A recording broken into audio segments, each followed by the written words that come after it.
Padre Santo, en tus manos de amor estamos. Padre bendito, en el nombre de tu Hijo Jesucristo amado oramos. Amén. Amén. Qué bendición, mis hermanos. Gracias a nuestro grupo de alabanza por motivarnos, por llevarnos a la presencia del Señor, por mostrarnos lo importante que es alabarle y adorarle. Amén. Si usted se da cuenta, nuestra última alabanza a nuestro Señor de adoración decía, porque tú me has dado la vida, ¿sí o no? Y usted lo dijo de corazón, porque tú me has dado la vida. Si usted se da cuenta, este párrafo que pudimos cantarle, estas palabras que le dimos de corazón al Señor, reconociendo que Él nos dio la vida, que Él nos da la seguridad, el alimento, la alegría, todo, es la figura correcta de un padre. Amén. Un padre que está preocupado por nosotros, un padre que nos ve, un padre que nos cuida, un padre que nos guarda. Y los padres justamente tienen una función, tienen un lado, podríamos decirle, magisterial. No sé si usted se ha dado cuenta. Todos los padres tenemos esa función de venir y enseñar, venir y dar la palabra, venir y mostrar un camino, venir y instruir correctamente, que es el ideal que todos tenemos. Y hablando de maestros, se celebra este 25, ¿verdad? El Día del Maestro. ¿Cuántos son maestros? Aquí levántenme la mano, por favor. Ah, muy bien, tenemos 1, 2, 3, 4, 5, 6, 7, 8, 9 maestros. Y allá tenemos a 2 maestros sentados, mire, al fondo, nuestro hermano Luisito y nuestro hermano Carlos Morales. Celebrar ese 25 es muy importante, porque los maestros tienen también, fuera de la cobertura de nosotros los padres, una función muy importante, y es la orientación, la guianza a nuestros hijos. Dar esa instrucción necesaria, instrucción técnica y en algunos casos una instrucción que va más allá y se convierte en una integralidad hacia los niños. Hay que reconocer, esperamos que en nuestros hogares, nosotros como padres de familia cumplamos esa función adecuada de poder guiar correctamente a nuestros hijos, ver sus modales, ver su moral, que vaya correctamente, su ética y muy importante, su espiritualidad. Pero cuando el padre de familia se queda corto, el maestro es el que entra a hacer en muchas ocasiones esa función. Y allí la importancia de esa figura. El maestro no es solamente pararse detrás de una cátedra con una pizarra detrás, un libro de texto, un marcador y poder enseñarle a los muchachos a decirle cuánto es 2 más 2, ¿verdad? O por qué la suma tiene propiedades, o cuál es el orden, si la suma, resta, multiplicación, división, o multiplicación, división, o en su defecto, enseñarle de lenguaje, por ejemplo. En la mañana les hacía la afirmación a muchos que no sé si usted recuerda lo difícil que fue para usted lograr comprender la palabra pretérito. Y cuando usted en lenguaje entendió que era un pretérito, le salió el maestro con que existía pretérito imperfecto. No solamente esa es la función del maestro. El maestro, bien conocido en latín como magíster, en griego, de discalos, en hebreo, rabí, en inglés, ¿cómo se dice? Teacher. Y a su querido maestro, profe, que es el que siempre decimos.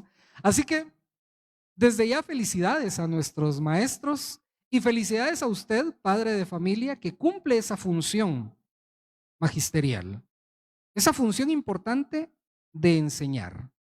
Porque al final, sea de manera profesional o empírica, aprendida, el maestro tiene esa capacidad de transmitir conocimientos, transmitir experiencias de una manera eficaz y que la enseñanza finalmente sea eficaz. Y de eso vamos a platicar hoy. de cómo la enseñanza puede ser eficaz desde el padre de familia, cumpliendo la función como maestro, y desde el maestro que tiene en sus manos ese don de poder instruir y dar a los niños, jóvenes, a los casi adultos, y si usted es maestro de universidad, pues hasta los adultos. Así que lo voy a invitar a que hoy me acompañe. Vamos a estar navegando por la palabra del Señor, pidiéndole a Él únicamente la instrucción y la luz, para que hoy podamos entender por qué la importancia de una educación eficaz y cuáles son tres elementos importantes que nos van a enseñar a nosotros hoy a ser padres y maestros eficaces. Que ojo, la eficacia tiene que ver con esa dignidad, tiene que ver con esa idoneidad, pero principalmente tiene que ver con esa legitimidad que tendrá en nuestras manos la instrucción. Vamos al libro de Deuteronomio. En su capítulo 6, allí en el capítulo 6 podemos nosotros apreciar algunas palabras que fueron importantes que Dios dio al pueblo de Israel, y lo hizo a través de su líder, su maestro, de el hombre que los guió por todo el desierto. Moisés se preocupó por dejar en Deuteronomio una palabra muy importante que nos habla a nosotros sobre la importancia de la manera de pasar de generación en generación toda la instrucción. En Deuteronomio 6:4, fíjese cómo es de importante esto. Aparecen las palabras de Moisés diciéndole al pueblo de Israel: oye Israel, ¿está conmigo? Amén. Oye Israel, Jehová nuestro Dios, Jehová uno es. Primero ubica al pueblo de Israel y le dice claramente el mensaje de dónde viene. No viene de boca de Moisés, no viene de comentario o de palabra de tradición, sino que le dice Jehová: oye Israel, Jehová uno es. El versículo 5 otorga una instrucción a las personas. Las personas siempre debemos de recibir una instrucción, llenar nuestro corazón y nuestra vida de algo. ¿Qué les dice entonces? ¿Qué le dice Jehová al pueblo de Israel? Versículo 5: y amarás a Jehová tu Dios de todo tu corazón y de toda tu alma y con todas tus fuerzas. Ahí está la instrucción, ahí está la primera enseñanza, la enseñanza que Moisés, de boca de Dios, presenta al pueblo de Israel, ¿ya? Y entonces empieza un proceso de formación interna en cada una de las personas que escuchó ese mensaje, y pasa a ser ahora una instrucción transgeneracional que va de generación en generación. ¿Cómo? Versículo 7, acompáñeme. Y dice, perdón, 6. Y estas palabras que yo te mando hoy estarán sobre tu corazón. ¿Y las repetirás a quién? A tus hijos. Y hablarás de ellas estando en tu casa, andando por el camino, y al acostarte, y cuando te levantes. Pero esto no se lo dice solo a ti, papá, sino que esto incluye papás, abuelos, abuelas, de repente tíos, sobrinos y todos, porque todas las personas que pudieron escuchar esto empezaron a crear una información cruzada de todos con todos, ¿ya? Recuerde usted que pues la palabra de Dios en aquellos tiempos no estaba escrita, va como ahora que podemos leerla y decir, ay, qué bendición, tenemos la palabra de Dios escrita. En aquellos tiempos todo era comunicación verbal y todo mundo se trasladaba los mandatos y las enseñanzas que venían para formar al pueblo y formar familia y formar ciudadanos. Mire, importante conocer que nosotros estamos obligados de alguna manera a enseñar a nuestros hijos la palabra de Dios. Hay una creencia eficaz, que es el excelente pretexto que los padres de familia tenemos para solapar a veces nuestros errores en términos de crianza, en términos de enseñanza. Y si usted se da cuenta, siempre decimos es que nadie me enseñó a ser papá. Mejor aún, decimos, no existe una escuela de papás. Es más, yo lo he dicho. Es que me equivoqué porque nadie me enseñó, nadie me dijo.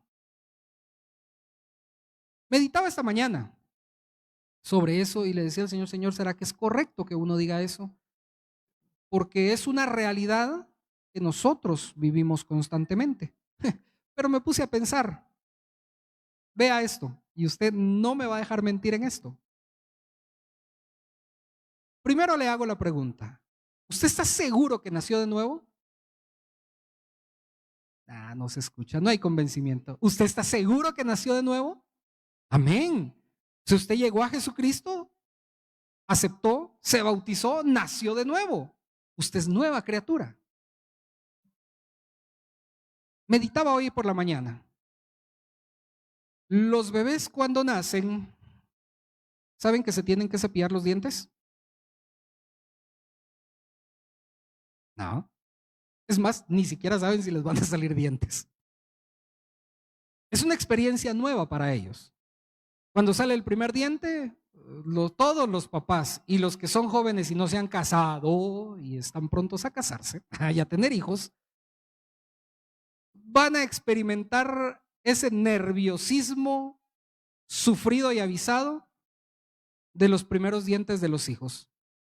Es dolor, incomodidad, llanto, náuseas, fiebres, porque el pobre niño no sabe que le van a salir dientes. Entonces, ¿cómo puede un jovencito cepillarse los dientes? No existe la escuela de padres. Nadie nos enseña a ser padres. Pero si nacimos de nuevo, nuestro Señor nos da la oportunidad que mediante la palabra podamos aprender a ser padres. Y qué hermoso, podamos aprender también a ser maestros.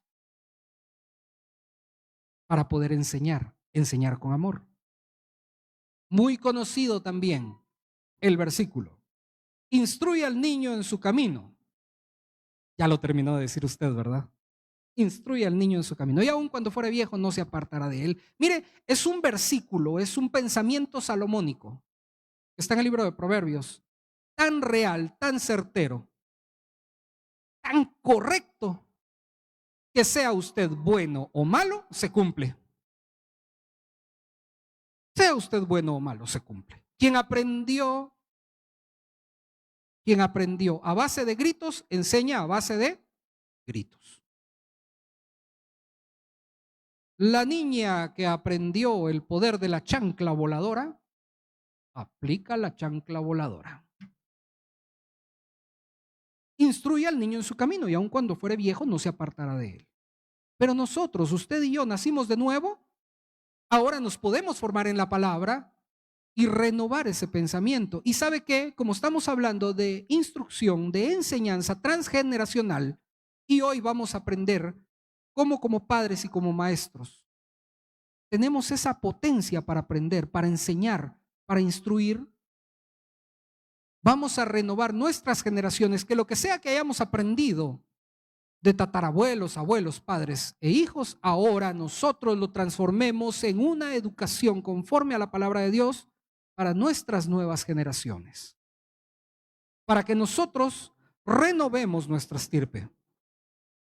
Y mire, qué bendición. Alguien pensaba, ay hermano, pero mis hijos ya están grandes. Ya no vale la pena. Ya. Es más, mis hijos ya se casaron tranquilos. También van a ser abuelos. Ay, hermano, pero es que mis nietos ya están hechos, ya los papás los hicieron. Ya están grandes. Tranquilo, va a ser bisabuelo, primeramente Dios. Ay, ese hermano. No le pierde, no le pierdo. Porque si usted honró a padre y madre, no se preocupe, sus días se van a alargar. Así que tranquilo, puede ser tatarabuelo. Siempre es bueno poder comenzar, iniciar a llevar una educación conforme a la palabra de Dios. Porque es importante que nosotros enseñemos de espiritualidad y enseñemos sobre un contexto y una cultura a nuestros hijos, a nuestros alumnos, a nuestros discípulos. Prueba de ello es que si usted me acompaña a la carta de Tito, en la carta de Tito, el apóstol Pablo se tomó el tiempo de observar a un pastor que dejó en Creta, un pastor que llevaba una función importantísima en toda esa región, pero sabe, un pastor que estaba muy desanimado, un hombre que perdió la energía en su momento. ¿Será, hermano? ¿Cómo? ¿Por qué dice usted eso? Pues en la carta Pablo se lo dejó escrito. Pablo se tomó la tarea de mostrarle a Tito la función importante que iba a tener para poder corregir los problemas que tenía la iglesia, para poder orientar adecuadamente. Tito finalmente era un hombre gentil, griego, pensador muy bueno, ¿sí? Pero que a diferencia de los que estaban dentro de la fe judía o judíos como tal de nacimiento, pues no venían con la historia, sino que había aceptado a Cristo y se había ido formando a la par de Pablo, de boca de Pablo. Y viene Pablo y le dice en Tito, imagínense, primero se le presenta en la carta y le dice, Pablo, siervo de Dios, apóstol, o sea, enviado, ¿ya? Conforme a la fe de los escogidos de Dios. Lo primero que hace con Tito es decirle, Tito, tú eres escogido. Así que te motivo a que no estás en la iglesia de Creta por cosa de nada. Había un propósito por el cual él estaba ahí, era escogido de Dios. Más adelante, en el versículo 4, Pablo se toma el tiempo para decirle que era un verdadero hijo. Y entonces Pablo, como su maestro, le fundamenta la seguridad de que Tito no solamente era escogido por Dios, sino que también era un verdadero hijo, tanto de Dios como un hijo para Pablo. Alguien que le estaba enseñando constantemente, que era un hijo en gracia, que era un hijo en misericordia, que era un hijo en paz. Así que dentro de las funciones que Tito tenía con la iglesia de Creta, tenía una observación especial Pablo hacia él. Y era cómo iba a estructurar a la familia.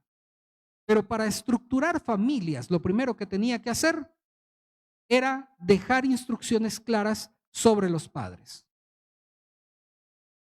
Sobre esos padres que iban a cruzar con sus instrucciones las diferentes generaciones. Pero todo tenía que ser correctamente. Capítulo 2, versículo 1. Le dice, pero tú, habla lo que está de acuerdo con la sana doctrina, con la instrucción correcta. Que los ancianos sean sobrios, serios, prudentes, sanos en la fe, en el amor, en paciencia. Que las ancianas, vea eso, asimismo sean reverentes en su porte, no calumniadoras, no esclavas del vino. ¿Qué dice? Maestras del bien.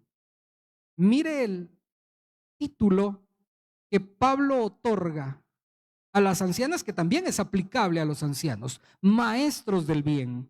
Versículo 4, que enseñen a las mujeres jóvenes a amar a sus maridos y a sus hijos, a ser prudentes, castas, cuidadosas de su casa, buenas, sujetas a sus maridos, para que la palabra de Dios no sea blasfemada. De tal manera que le muestra Pablo a Tito cómo debían de ser las generaciones adultas, que serían las que darían la influencia correcta a todos los pequeños. Pablo se preocupó en esta carta de poder mostrarle el camino, de poder enseñarle a Tito que los niños, las nuevas generaciones, iban a ser resultado de lo que el adulto iba a dar. Padres y maestros, somos responsables del resultado que nuestros hijos van a tener siempre. Que nuestros alumnos, que nuestros discípulos, pequeños discípulos, lo hagan. Yo no sé si a usted le ha sucedido. Habemos algunos que somos docentes, pero cuando nuestros hijos van a estudiar, es increíble el poder que tiene un maestro sobre nuestros hijos. Rapidísimo. Usted viene y le quiere explicar a su hijo una tarea de matemática y él medio lo escucha y le dice, no, el profe no dijo así, o la señora no dijo así. Porque es la influencia que se tiene. La imagen y la figura que usted puede llegar a tener como padre o como maestro es importante en los hijos. Y allí es muy necesario que todos entendamos un segundo punto importantísimo, y es que la enseñanza tiene un carácter espiritual. Porque enseñar no solamente va a ser la suma de 2 más 2, no solamente va a ser así se traza una línea. O usted como mamá enseñándole a sus hijos, mire, la ropa blanca se pone en un lugar, la ropa oscura se pone en otra para lavarla. Para lavar los trastes se hace de tal manera, no. La enseñanza tiene un carácter espiritual. El ejemplo, Pablo hablándole a Tito, segunda carta de Tito. Allí se detiene Pablo a decirle, tú pues, hijo mío, esfuérzate en la gracia que es en Cristo Jesús. Y le muestra de esta manera espiritualmente una guianza durante todo el capítulo 2 a que va a enfrentar penalidades, a que debe de luchar como atleta, a que debe de vivir por el evangelio y conforme al evangelio y así en sucesivo. Pero finalmente cierra en la segunda carta de Tito, capítulo 2, versículo 15, con la importancia de procura con diligencia presentarte a Dios. ¿Cómo le dice? Aprobado, como obrero que no tiene de qué avergonzarse, que usa bien la palabra de verdad. Nosotros, usted y yo, como padres de familia, en esa función magisterial, tenemos la obligación de poder enseñar a nuestros hijos ese carácter espiritual que tiene la enseñanza. ¿Cómo se hace? Mediante enseñar a orar, a mantener esa comunión con Dios, a que en todo momento damos gracias, a que por la comida se agradece a Dios, porque Él es el que la da. Le enseñamos que las batallas más duras se libran de rodillas. Ahí estamos enseñando el carácter espiritual a nuestros hijos. Les enseñamos que debemos de ser adoradores, adorar a Dios. Pero atención, adorar a Dios no es venir a la iglesia, pararnos en un púlpito y estar cantando coritos y alabanzas. Bendito sea Dios, eso nos comunica con Dios, muestra nuestra gratitud. Pero adorar a Dios es más allá de eso, porque es una actitud, es una intención que el hombre debe de tener constante para Dios, vivir honrando a Dios en todo momento. Y esa es la principal enseñanza espiritual que nosotros como padres debemos de enseñarle a nuestros hijos. Si de repente nuestros hijos no son hábiles para enseñarle eso a nuestros nietos porque no nacieron bajo la palabra en su momento, pues como abuelos, dar esa instrucción. Recuérdese lo que quedó escrito en Deuteronomio, muy buena la enseñanza, tener que pasar las generaciones enseñando la palabra de verdad, la que Pablo le habla a Timoteo, propios para hablar. Esa espiritualidad nos hace parte de dar en nuestros corazones la oportunidad para que se manifieste esa naturaleza divina que nosotros tenemos, a la que fuimos acreedores por gracia de Dios, no porque la merezcamos. El apóstol Pedro también se tomó un tiempo para poder mostrarnos ello, y en su segunda carta, él nos habla que alcanzamos por la justicia de nuestro Dios y Salvador Jesucristo, escúchalo bien, una fe inigualablemente preciosa, que ni con todo el oro del mundo se podía igualar a la fe que podemos alcanzar en Jesucristo y que recibimos. Allí, si usted está cerca de segunda de Pedro, si usted ya buscó segunda de Pedro, en el capítulo 1, podemos observar que esa fe nos dio paso a nosotros a recibir la vida de Dios y nos da paso también a poder recibir la piedad de Dios, tener en nuestro corazón piedad. Y esto, dice la palabra en segunda de Pedro 1:3, que no fue dada porque nosotros seamos merecedores, sino dice, ha sido dada por su divino poder.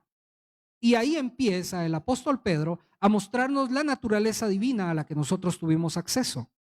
Prueba de ello es que si usted me acompaña un versículo adelante, versículo 4, dice, por medio de las cuales nos ha dado preciosas y grandísimas promesas para que por ellas llegaseis a ser partícipes de la naturaleza divina, habiendo huido de la corrupción que hay en el mundo a causa de la concupiscencia. Vea qué interesante e importante es para nosotros darnos cuenta que esa naturaleza que recibimos de Dios y que vamos buscando al poder alejarnos de las cosas negativas, porque hemos aprendido de la palabra los mandatos correctos de Dios, tenemos también una obligación aquí más: poder enseñarle virtudes a nuestros hijos. Vea, a mí me encanta, de hecho, hay unos capítulos anteriores, una carta anterior en Primera de Pedro, un versículo que todos conocemos, que a todos nos gusta y que personalmente me encanta porque cada vez que lo leo me motiva. Mas vosotros sois linaje escogido, no soy cualquier cosa, soy linaje escogido por Dios, real sacerdocio, nación santa. Vea esto, cómo le dice el Señor, pueblo adquirido por Dios, porque pagó su sangre. ¿Pero para qué? Para anunciar las virtudes de aquel que nos llamó de las tinieblas a su luz admirable. Pero ¿cuáles son esas virtudes? Esas virtudes están justamente allí adelantito.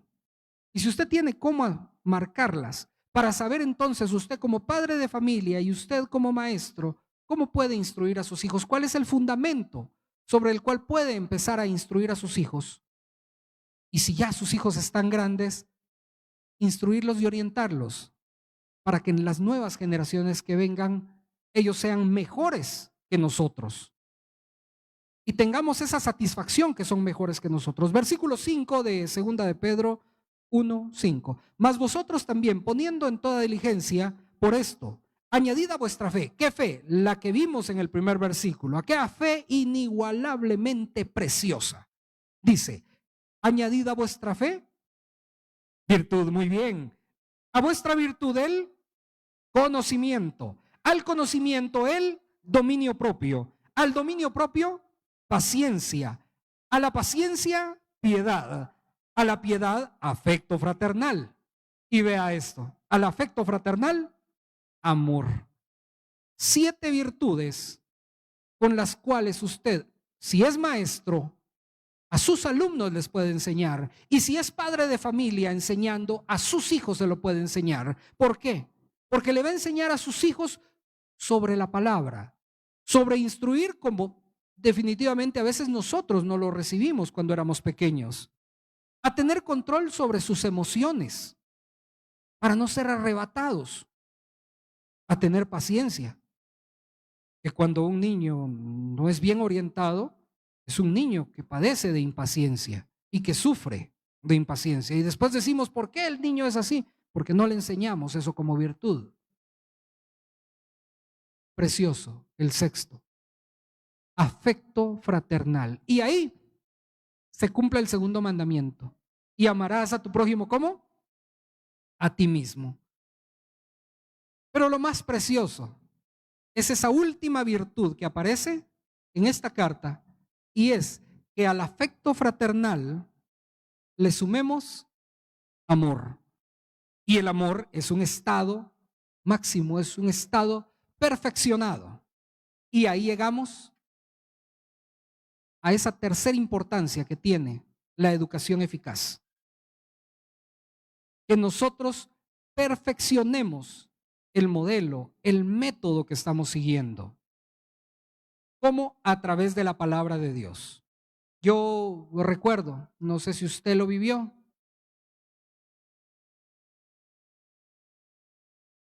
tenía, no sé, 11, 12, 13 años, sexto primaria. Tuve la mejor maestra del mundo. Es más, escúchalo bien, tuve a la mejor maestra del mundo mundial. Uy, excelente maestra. En mi vida he tenido tantos maestros, pero ella me marcó la vida. Porque era la única maestra que no se levantaba a buscarme, sino que me llamaba. Hamilton, ven para acá. Y sacaba aquella hermosa regla. Porque crecí todavía bajo la vieja escuela. Y a poner las manos, pla, pla. Era un jovencito, un niño que hablaba demasiado, yo molestaba demasiado, era muy activo dentro de la clase. Disruptivo, dijeran nuestros amados psicólogos. No llevaba la tarea, sabía yo que habían reglazos. ¿Molestaba a alguien? Habían reglazos en mi parte baja. No me sabía las tablas. Supe que era el maicillo, el maíz, a la par de ella. Es más, ¿por qué fue la mejor maestra del mundo? Porque por ella dije que nunca iba a ser maestro. Es más, dejé de estudiar un tiempo porque no sea que terminara de maestro. Pero ¿sabe qué? Pasaron los años y fui maestro. Me dediqué a la docencia porque entendí algo, que dentro de su concepción de maestra y docente, lo que ella buscaba en nosotros era la perfección, era perfeccionarnos en lo que hacemos. Eso no quiere decir que usted quiera perfeccionar a sus hijos, ¿verdad? No, vea, esa perfección que ella buscaba, pues tal vez en ese momento culturalmente no era lo adecuado, pero ella tenía un propósito y usted como padre de familia y como maestro, como docente, tiene ese proceso en sus manos. Llevar a la perfección a sus hijos, a sus alumnos. Y por eso su función es muy importante en la vida. Por eso su función es más importante que cualquier otra función que pueda tener dentro de su hogar. La enseñanza. Y usted me podrá decir, pero si soy maestro, pues el doctor tiene la habilidad y él estudió y él aprendió y él leyó, sí. Pero tiene esa perfección divina porque ¿quién le dio la inteligencia? Dios es el que da la inteligencia. ¿Está conmigo? Amén. Así que lo importante, hoy leímos dos veces fueron un versículo importante. ¿Qué libro fue el que leímos? Tuvimos en la lectura. Lucas, muy bien. ¿Qué capítulo? 6, muy bien. ¿Y qué versículo fue el que leímos dos veces? El 40, muy bien. Acompáñeme por favor al versículo 40.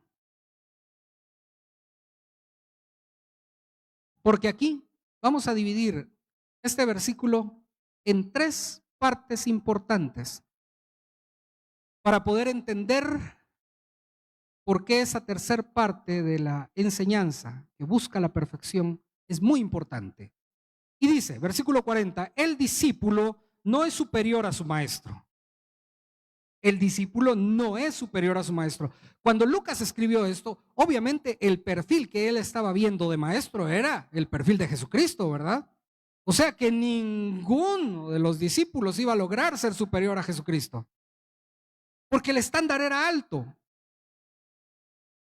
Maestros, dicho favorito, el dicho que nos hace sentir más orgullosos: el alumno supera al maestro, ¿sí o no? Un día me pregunta mi alumno, ¿y usted qué gana con ser maestro? Les contaba a los hermanos en la mañana que me llevó una semana entenderlo. ¿Qué gano? Porque plata no. Pues plata se puede ganar de panadero, de mecánico, de médico, de lo que sea. Y los maestros que están aquí no me dejarán mentir. me confrontó la pregunta: ¿usted qué gana de maestro? Y me pasé una semana pensando: ¿qué gano de maestro? ¿Qué gano de maestro? Hasta que entendí que lo que uno gana como maestro es la satisfacción de ver que sus alumnos crezcan. Verlos y decir: calidad es ingeniero, aunque no lo saluden a uno. Ver lo que pasa con su familia de la mano y sus hijos van bien vestidos. Y usted le decía a cada rato: métase la camisa, lustre sus zapatos, diga buenos días, póngase de pie, buenos días, profesor, cuando entra alguien al salón. Y usted de lejos alcanza a ver a su alumno que lo puso en práctica con los hijos. Usted ahí ganó. Imagínese cuánto más Jesucristo se siente orgulloso que usted como discípulo empieza a buscar la medida de la estatura de Cristo. Saber que usted va como discípulo siguiendo y que aunque no vamos a llegar a ser exactamente superiores a nuestro maestro, vea lo que dice la palabra. Sigue: el discípulo no es superior a su maestro. Yo le hice un circulito, mire a la siguiente palabra: más todo el que fuere perfeccionado. ¿Se da cuenta cómo va el proceso? El que fuere perfeccionado. ¿Cómo se va a perfeccionar usted? Mediante el estudio de la palabra. Nació de nuevo y ya lo reconoció ahorita conmigo. ¿Sí? Así que estudia la palabra y se forma en la palabra. Enseña a sus hijos a educarse conforme a la palabra, sabiendo que aquí usted va a encontrar desde problemas sentimentales de novios adolescentes, va a encontrar tristezas, alegrías, berrinches, y todo en la palabra tiene cómo solucionarse, porque aquí está escrita. Entonces usted se perfecciona mediante la palabra. El discípulo no es superior a su maestro, más todo el que fuere perfeccionado. Ahí está la siguiente palabra que me fascina: será, será como su maestro. Queremos entender el nivel de espiritualidad que debemos enseñar a nuestros hijos o a nuestros alumnos. Aquí está el secreto: llevarlos a que sean como su maestro. ¿Quién? Jesucristo, que es nuestro maestro de maestros. Hoy estamos siendo confrontados, invitados, o tal vez es un reto para usted, que entregó su vida a Cristo, no sé, a los 40, 50 años. Y tal vez ya pensó hacia atrás: no hice las cosas bien, me equivoqué. Hoy tenemos un reto, un llamado de atención importante. Si usted es docente y piensa: no le dediqué el tiempo, o no le he dedicado el tiempo a los hijos, hijos dentro de un salón de clases. Doy la cátedra porque la tengo que dar. Me pagan por dar clases. Y si hoy está enfrentando esto, ese llamado de atención que la palabra nos da y nos confronta, para que nosotros podamos ser hombres y mujeres, padres y maestros, capaces de entender que los hijos y los niños son lo que nosotros les vamos a dar, que somos responsables de su educación espiritual y que debemos de llevar la educación hacia el perfeccionamiento de la persona para tener esa estatura de Cristo. Esta palabra ha sido para usted y para mí. Quiero invitarle a que se ponga de pie y me acompañe entonces en una oración, poniéndolo todo en las manos de nuestro Señor. Y puestos de pie, cerramos nuestros ojos y me acompaña. Padre amado, gracias te damos hoy porque tu palabra ha sido clara con nosotros. Nos ha llevado a pensar qué tipo de padres de familia hemos sido y qué tipo de maestros debemos de ser. Gracias porque ahora tenemos a nuestros hermanos que recién celebraron su Día del Padre, esa responsabilidad importante, esas cabezas de hogar, Señor. Gracias, Señor, porque también este 25 tendremos a nuestros maestros celebrando un día importante para ellos, un día conmemorativo, en el cual a ambos, Señor, ponemos en tus manos ese privilegio que das de poder educar transgeneracionalmente, de poder instruir de una manera diferente para poder tener nuevas generaciones comprometidas a tus pies, Señor. Nuevas generaciones que siembren tu palabra, que siembren tu vida, Señor, que expandan el Evangelio, Señor. Te pedimos, Padre, que hoy nos des la sabiduría para que nuestro corazón esté dispuesto a recibir instrucciones en tu palabra, Señor. Para que podamos ser hombres y mujeres diligentes y que podamos adquirir ese carácter fiel e idóneo para que podamos instruir conforme sea tu voluntad, Señor. Y por favor, danos esa capacidad y ese corazón para perfeccionarnos y podamos nosotros con ese ejemplo perfeccionar a quienes tenemos a cargo, Señor, para que todos juntos podamos alcanzar esa medida, esa estatura del varón perfecto, de Jesucristo, nuestro Maestro por excelencia, Señor. Creemos y confiamos, Señor, que tú tomas el control de nuestros hogares y de nuestras familias, de nuestros hijos, de nuestros alumnos y de todas las personas a las que positivamente podemos influir e influirles conforme a tu palabra.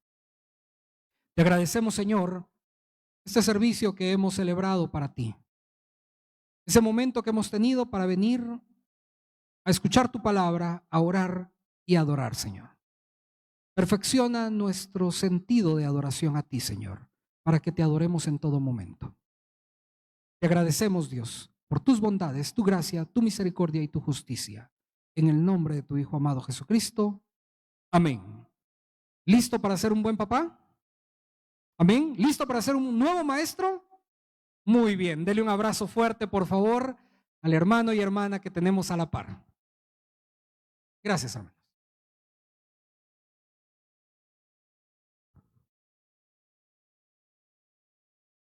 Agradecemos a hermano Hamilton por esa hermosa enseñanza.